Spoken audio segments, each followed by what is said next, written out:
Hey everyone, Chloe here, and welcome back to my soft power platform, and welcome back to my channel.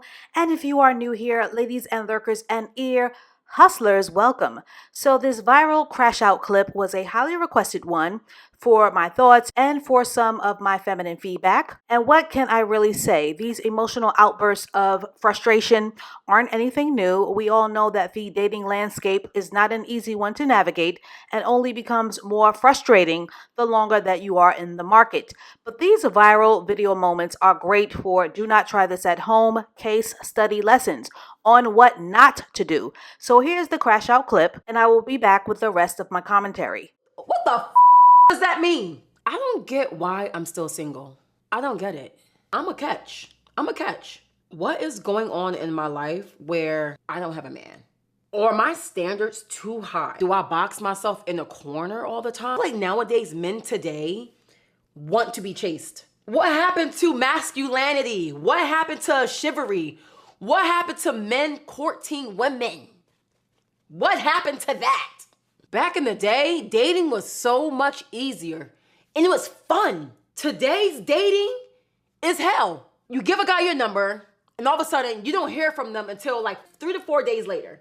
What was the point of me giving you my number? If you're not gonna text me, I don't get it. The talking doesn't go as far as the actual app. There are no, oh, let me take you out to dinner. Let's go catch a movie.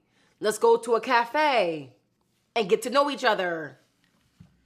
What's with all the endless text messages? What happened to men actually planning dates? What happened to it? I don't get it. How do you date in today's society? What are some of your red flags and your non-negotiables? I do not chase men. I don't do it. I did it once, would never do it again. No.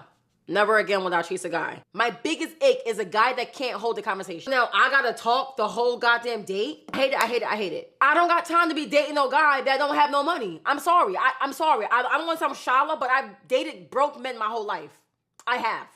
Now I'm in a place where I have money and I want to travel and I want to see the world. I don't want you to buy me nothing because I can buy it myself. That's not what I want. I want you to have the financial stability to pick up and go on a trip. That's all I'm asking. I'm not asking for no Louis. I'm not asking for no goddamn bust down Chanel. I don't even goddamn like designer. I don't. I really don't. Oh, you're just very intimidating. What the does that mean? How do I come off intimidating when I'm the most socializing person ever? Specifically, my ladies, I want to hear how you are dating, especially in today's generation. What are some dating apps you're on? Where do you go to date? And what are just some of your non-negotiables when it comes to dating these men? Because I ain't got time. Anyway, this is the makeup look. I wanted something really cute and rosy. Bye, guys. So there you have it. This woman is absolutely beautiful. And yes, you are allowed to be angry and hurt and frustrated when things are not going as planned. But videos like this do not help your image. Clearly, this woman's inner work is in the shambles, and the femininity score is pretty low with this emotional meltdown. And unfortunately, bitching about being single is a trauma bonding pastime for frustrated women to create an opportunity for engagement with their audience, even though these kinds of Generation Z anti-seductive videos will energetically have a nasty rippling effect on their personal lives. Ladies, when you put these kinds of videos out, quality men are not thinking, oh dear, she's in pain, let me come to her rescue. They are thinking it's giving screws are loose. They are thinking that you are off your rocker, and even worse, that you are an embarrassing liability. This woman in the moment found her crowd, and venting to millions will always feel good and therapeutic in the moment, but your trauma bonding audience does not have the answers either, because they too are in the same struggle boat as you are, while they encourage you to remain a silly goose for their entertainment.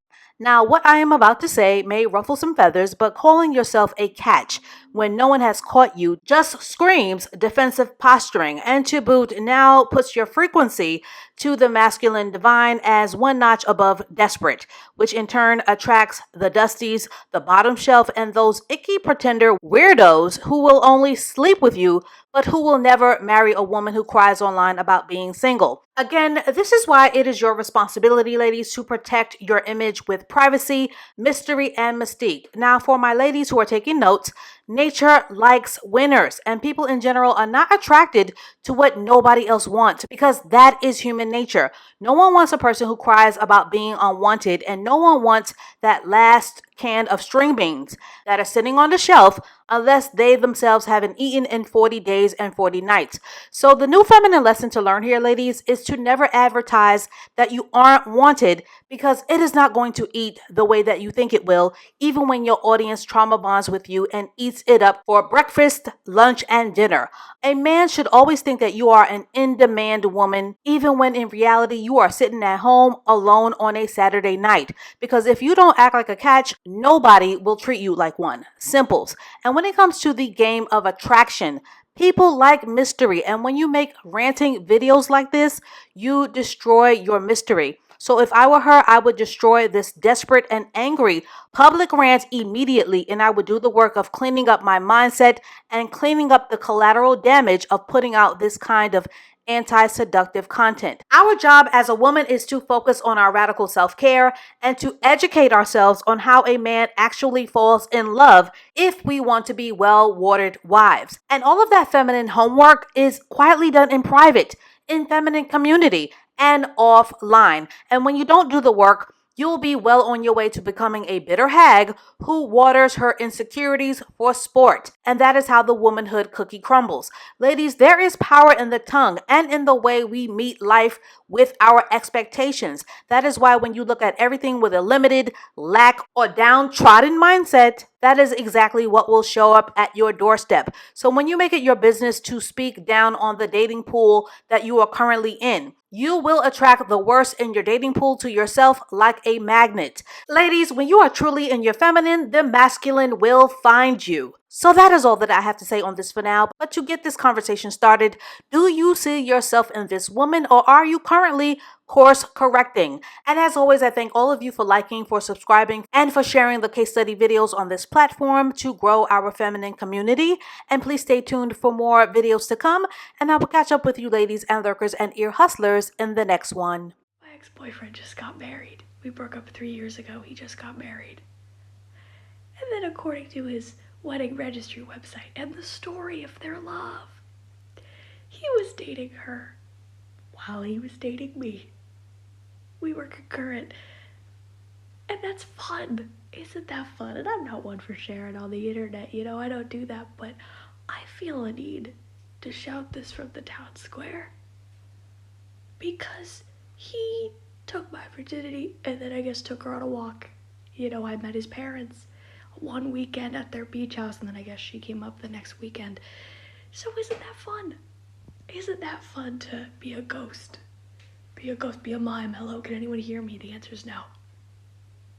So this is wild. This is wild. Also, I was 20, he was 27. Crucial information there. You know, we isolated together during the pandemic, and I guess they did as well. When? Okay, so that's so fun. And if anyone has any tips on how to handle these feelings, because I don't even know what they are, thank you so much for the hack. The hack on how to deal with this. Because it's crazy, and it's 3 a.m. and I can't sleep. Because what do you mean? If I can give you one piece of advice, hear me and hear me loud and clear. Men are obsessed with women that are obsessed with themselves. Men are obsessed with women that are obsessed with themselves. Men are obsessed with women that are obsessed with themselves. Men are obsessed with women that prioritize themselves. And the women that are obsessed with men, they don't need to do much with you because they have you right where they need you.